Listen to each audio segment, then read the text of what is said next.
Okay, do you think that's cool? Let's go.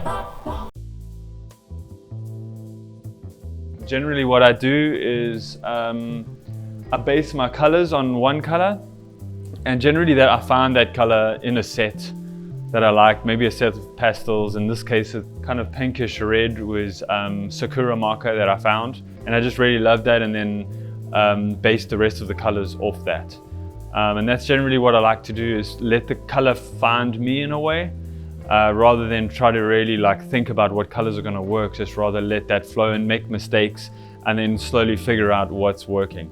I had large masking tape made, and what I'll do is cover the canvas with that, draw on top of that masking, cut it out, and then make a layer of paint. So it's either generally acrylic paint, sometimes pencil crayon, and then and then I'll just build layers. And what I like to do is sort of mess with the viewer, try to disguise layers. I never want people to know like, oh, that's layer 1, layer 2, layer 3. I like to really make that like a mystery. And I think with this series of work that I did in 2017, I think I was meditating a lot on this idea of that we live in an information age where there's more information available than ever before, and yet it's more confusing, and it feels like we're almost like it's impossible to find truth. You know, I grew up thinking that one day the world could become a better place by giving everyone a higher level of information. Enlightenment would bring a greater, a great world and make people's lives better. But really what it seems to be happening is just confusing everyone and making things darker and more chaotic than ever before.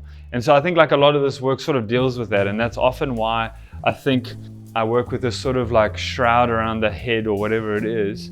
But then I think also there's a lot that comes from my childhood growing up in South Africa as being very violent. There's a lot of highs and lows in South Africa. There's a lot of things that are really great, but there are a lot of things that are really bad. You know, how's that song go? We'll build a wall to make us free.